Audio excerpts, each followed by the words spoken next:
De prisão de golpista que atuava em estelionato sentimental no Tinder até crossfiteiros confundidos com arrastão. Se liga no top 5 dessa semana.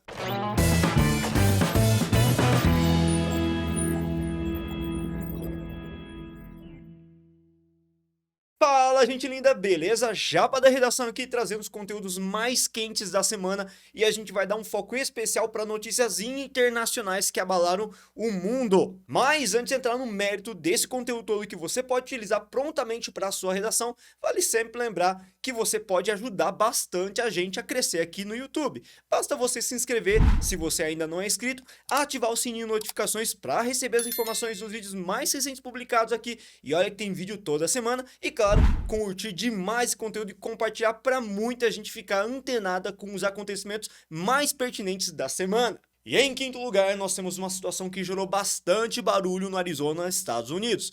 Fala aqui do retorno a uma manutenção de uma lei de 1864 sobre a questão da criminalização do aborto, com exceção em situações de risco à mãe. Isso só foi possível que em junho deste ano, a Suprema Corte Norte-Americana revogou a decisão do direito ao aborto em âmbito nacional. Isso quer dizer que cada estado passou a ter direitos de adotar medidas legais sobre essa situação do aborto ou não. Assim, alguns estados, como Arizona, um pouco mais conservadores, decidiram o que fazer com que houvesse a situação de criminalização do aborto. E essa circunstância também está valendo para situações em que a gestação é ocasionada por meio de violência sexual, pelo estupro. Isso pode levar à prisão de 2 a 5 anos daqueles que auxiliarem no processo todo de aborto. A Casa Branca classificou a situação toda de retrocesso como catastrófica, perigosa e inaceitável. Claro que diversas outras instâncias também levantaram a voz em tom de protesto, assim como grande parte da população pedindo o direito ao aborto. No entanto, essa pauta de costumes que é extremamente difícil de ser discutida porque modifica-se de cultura para cultura, de crença para crença, é bem complicadinho mesmo e gera muita polêmica. No Brasil, vale lembrar que a situação de aborto é permitida em 3 circunstâncias e essas situações são todas legalizadas. Em situação de estupro, em situação em que o feto é anencéfalo ou não apresenta condições neurológicas para sobreviver fora da barriga da mãe, e numa terceira situação, quando existe risco de vida à mãe. E a pauta de costumes no Brasil luta bastante para voltar à criminalização do aborto em várias circunstâncias, inclusive nos casos de estupro. E aí, qual a sua opinião sobre esse assunto, que inclusive pode sim ser tema de redação para você este ano? Haja vista que essa polêmica toda que acontece nos Estados Unidos vem sendo muito recorrente no Brasil nos últimos anos. Qual a sua opinião? Você é a favor ou contra o aborto? Por quê? Deixe nos comentários e ajude bastante a gente a enriquecer essa discussão. E em quarto lugar, nós temos uma situação de estelionato sentimental com a prisão de Renato Augusto Gomes, que foi detido na quarta-feira, no dia 22 de setembro, na região de Pirituba, zona norte de São Paulo, por estelionato, já que ele havia enganado cerca de 7 vítimas e o número pode aumentar ainda mais com a repercussão desta matéria. Ele estava sendo seguido pela polícia já há um tempo, até que ele percebeu que alguém o seguia e tentou vazar, só que ele bateu numa árvore e foi detido. Como que era a metodologia desse Renan? Ele utilizava o Tinder, assim como diversos outros aplicativos de relacionamento, e dessa forma se apresentava como um bom moço, bonito, galanteiro e também uma pessoa que parecia ser confiável, prometendo casamento e também estabilidade numa relação até mesmo com filhos. Olha só que cara bonito e esbelto. Gente, é realmente uma pessoa apaixonável pela discussão que ele levantava e pela falsa imagem que ele construía. O cara realmente sabia utilizar dos padrões emotivos das suas vítimas com o objetivo de obter favorecimento a si. E segundo a polícia, ele fazia isso há cerca de 10 anos no mínimo. Veja então que são diversos golpes que ele provavelmente aplicou no decorrer dos anos, mudando de região a região, onde ele passou a ser conhecido, ele vazava. E para dar maior credibilidade ainda a essas vítimas, ele se passava por um empresário de muito sucesso, chamado de Augusto Keller. Então cuidado com esse nome. Se você deu match no Tinder com esse cara aí, com esse Augusto Keller, provavelmente você quase caiu num golpe, se não caiu. E além de tudo isso, ele chegava a frequentar a casa da família da vítima, conhecia pais, pai, mãe, os sogros, né? Enfim, conhecia a família inteira. E isso dava com certeza maior credibilidade para essa figura, que se aparentava ser bom moço, né? Sinceramente, com esse rapaz, meu Deus, até eu ficaria balançado. E uma dessas vítimas relatou ter um prejuízo estimado de R$ 200.000.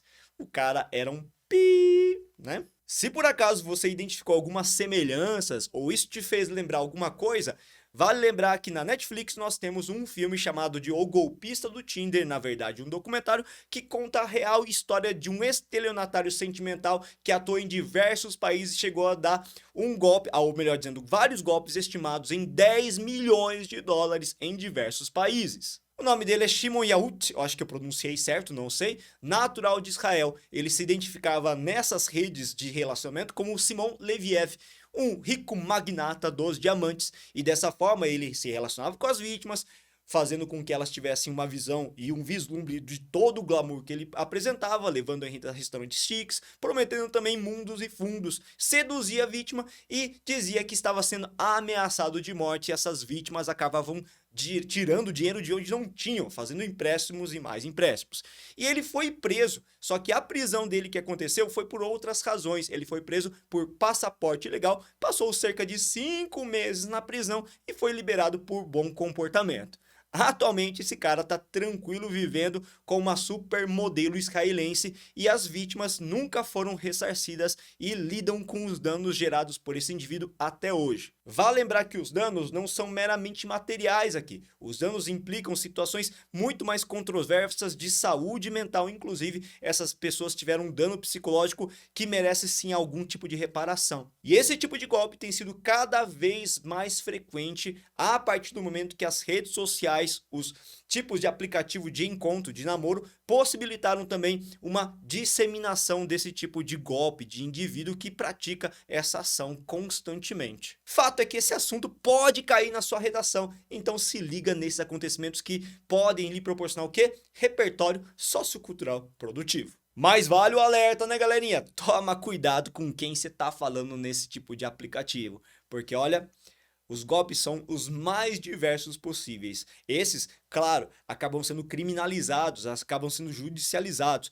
No entanto, existem outros tantos golpes pelos quais a gente passa que muitas vezes a gente não vai procurar os nossos direitos porque existe uma vergonha por trás de ter sido enganado por meio de um aplicativo como esse. Então, se liga aí no uso desse tipo de ferramenta para poder se relacionar com as pessoas. E em terceiro lugar, nós temos mais uma notícia internacional que ajudou bastante o mundo e, claro, influencia diretamente as nossas relações de políticas internacionais que envolvem o Brasil.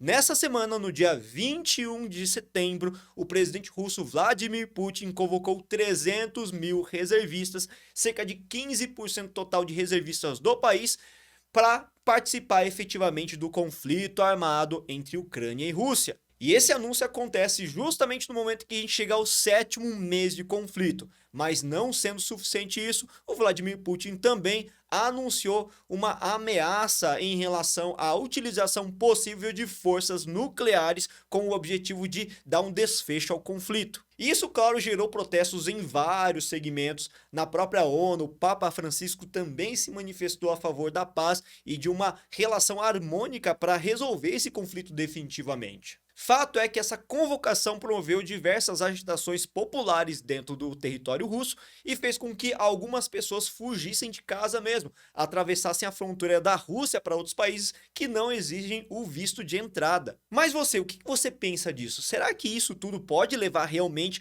para a eclosão de um terceiro conflito mundial, só que agora com utilização de armas nucleares?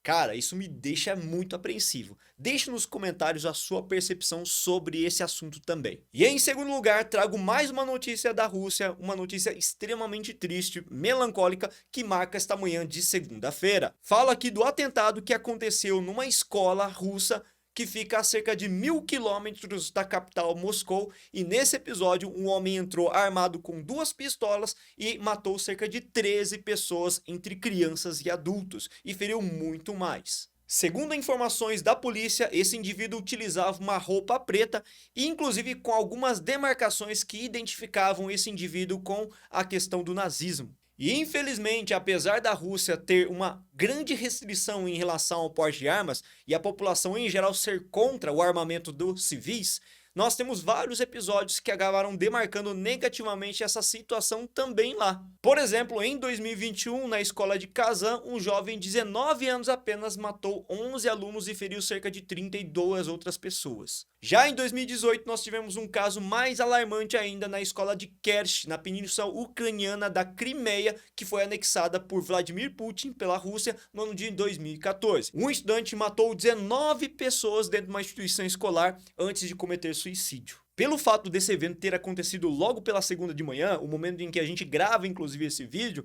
a gente não tem mais informações sobre as motivações que teriam levado esse criminoso a cometer esse massacre nessa instituição escolar. Só que certamente todo esse evento nos leva a uma grande reflexão a respeito das questões que envolvem a liberação ou não do porte de armas para o cidadão comum. Vale lembrar que a nossa realidade brasileira é feita a partir de diversos decretos que foram emitidos nos últimos 4 anos que permitem uma maior acessibilidade a armas de fogo no Brasil. Consequentemente, vem a pergunta: será que mais armas de fogo no país podem realmente fazer com que a criminalidade diminua de forma substancial, ou o contrário, esse armamento ele vai servir apenas para aumentar o número de assassinatos, de crimes violentos no país? Fica aí o grande questionamento para vocês, afinal de contas isso também serve como um elemento para a gente analisar e refletir do que pode vir a cair na sua redação este ano.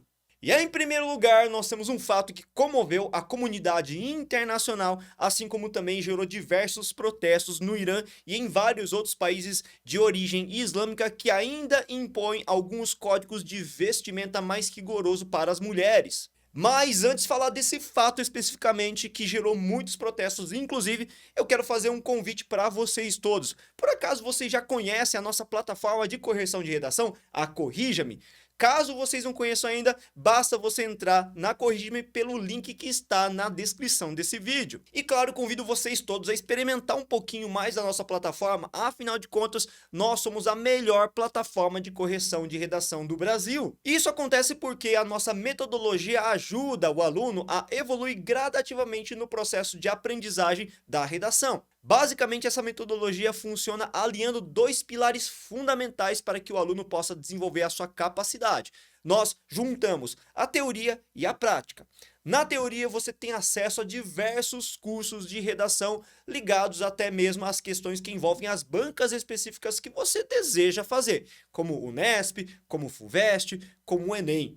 Além do que, esses cursos contam também com um nível diferenciado para cada indivíduo. Vamos supor que você seja iniciante na redação e queira aprender desde o básico. Nós dispomos então esse processo de aprendizagem a partir desses cursos específicos para o seu nível. Além de tudo isso, nós temos a questão prática, que é fundamental para o aluno evoluir, claro. E na questão prática, você envia a sua redação para a gente a partir de uma foto, de um texto manuscrito ou digitando na nossa própria plataforma.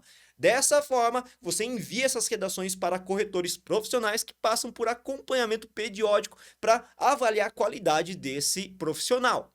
Uma vez que essa redação chega aos nossos profissionais, ela é corrigida a partir de inserções pedagógicas que permitem que você observe o que você precisa melhorar e dessa forma, com uma escadinha mesmo, gradativamente, você vai apurando o seu estilo. Além de tudo isso, convido vocês também a se inscrever no nosso canal aqui do YouTube, porque aqui a gente tem conteúdo de graça para vocês, conteúdo de qualidade para vocês que rotineiramente a gente divulga e você vai aprender muito com isso tudo. Então, faltando poucas semanas para o Enem, para vários exames vestibulares e concursos públicos, o que você está esperando? Vai lá, acessa e encontra um planinho que cabe no seu bolso, que com certeza você vai fazer parte desse grande grupo de vencedores. Agora sim, em primeiro lugar, no nosso top 5 da semana, nós temos a morte de Mahsa Amini, de 22 anos, que morreu após ser detida pela polícia da moralidade no Irã. Motivo? Ela teria deixado alguns fios de cabelo à mostra por baixo do véu, que é o hijab, que cobre aquele rosto das mulheres e que seria obrigatório há quase 40 anos. De acordo com o testemunho de algumas pessoas, ela teria sido brutalmente agredida na viatura e por isso mesmo, inconsciente, foi levado ao hospital e morreu após 3 dias. As forças de segurança ainda declararam publicamente que eles não tiveram nada em relação a isso, que elas não intervieram com violência e acrescentaram que provavelmente ela já sofria com problemas cardíacos, razão pela qual ela foi vitimada e veio a óbito. Independentemente da conclusão sobre essa disputa de narrativas, fato é que esse elemento foi estopim de uma disputa, de uma manifestação plural que está acontecendo no Irã neste momento e que já levou a alguns óbitos. A gente estima que tenha havido até segunda-feira cerca de 60 óbitos. Esses números não são muito precisos, porque nós temos alguns dados que são divulgados pela imprensa oficial, outros que são coletados por alguns órgãos e instituições não governamentais. Ou seja, existe realmente uma disputa de narrativas para verificar e aferir a veracidade de todas essas informações. E essa mobilização toda popular que está acontecendo é em relação a maiores direitos de liberdade em relação às mulheres. E nesses protestos todos que vocês devem ter visto, e inclusive vocês podem ver algumas imagens aqui neste momento, representam algumas ações de mulheres que vão às ruas e que estão queimando muitas vezes os véus, que estão descobrindo o rosto em sinal de protesto. E uma das coisas que bastante viralizou também nesse protesto é o ato silencioso de cortar os cabelos em sinal de reação a esse regime extremamente impositivo para as mulheres. E olha que dado interessante, desde a Revolução Islâmica que aconteceu no ano de 1978, o Irã exige que as mulheres usem essas vestimentas, sejam elas iranianas mesmo ou estrangeiras que estão de passagem pelo país. E eles não podem deixar partes do seu rosto à mostra. Por isso mesmo que essa restrição extremamente radical faz com que muitas mulheres, muitas vezes, sejam presas justamente por essa polícia da moralidade que acaba avaliando a questão da adequação das vestimentas. Claro que existem outras restrições além desses véus. Por exemplo, eles não podem utilizar roupas muito apertadas, como calças coladas ou rasgadas, ou até mesmo muito coloridas. E em represália a essas ações todas, o Irã verificou que as redes sociais que têm servido como subterfúgio para disseminar cada vez mais informação e levantar as pessoas ao protesto foram proibidos. Ou seja, o Instagram e o WhatsApp, que são bem presentes no Irã, foram proibidos de serem utilizados, foram bloqueados na verdade. E certamente toda essa relação que está acontecendo lá pode ser muito bem utilizado com o objetivo de nós refletirmos sobre o papel da mulher nos aspectos mais diversos em relação à cultura. Algumas culturas que ainda exigem retrogradamente, de maneira conservadora ou restrita, o acesso da mulher a alguns meios que o homem tem pleno acesso. Isso revela que, na atual conjuntura, o mundo passa por reflexões e muitos países ainda muito conservadores se restringem a esses direitos. Portanto, nós, como cidadãos brasileiros, obviamente temos que fazer a manutenção dia a dia dos direitos plurais a todo mundo, indiferentemente de gênero, de raça, de credo. Isso é muito importante para fazer a manutenção de uma democracia de fato. E esse caso certamente pode ser relacionado à nossa situação e à nossa conjuntura, quando se fala principalmente no quê? Nos direitos das mulheres. Portanto, é uma questão que envolve sim uma possibilidade de temática redacional para cair na sua produção. Calma, calma, não vai embora ainda que nós temos mais uma notícia do Top 5 da semana, o nosso extra. Editor, sobe pra mim esse vídeo que viralizou nas redes sociais na última semana. Veja que nesse caso aí eu tenho um vídeo que pertence às câmeras de segurança de um bar em Recife que constatou a fuga de diversos clientes que se confundiram. Por quê? Porque havia um grupo de crossfiteiros fazendo atividade física na frente desse bar, saíram correndo todos eles e aí o pessoal pensou que estava tendo um arrastão e acompanhou a corrida desses indivíduos, esses jovens que faziam essa atividade física. Mano do céu, olha só que confusão, eles se confundiram com arrastão. Pera aí, mas em que sentido isso traz uma reflexão pra gente? Você percebeu o negócio? O negócio está tão alarmante em termos de índice de violência que qualquer movimentação e agitação é confundido com arrastão, com um crime que reúne várias pessoas numa agitação em grande porte. Veja a situação que a gente se encontra. É uma coisa que leva a gente à reflexão sobre os altos índices de violência e sobre a questão da banalização ou normatização da violência nos grandes centros urbanos. E é com esse vídeo então que eu me despeço de vocês, convidando todos para fazer parte do nosso grupo do Instagram, do Facebook, do Telegram, do TikTok, que lá você tem conteúdo diário e de graça para vocês. Valeu, gente linda, bons estudos e até a próxima semana!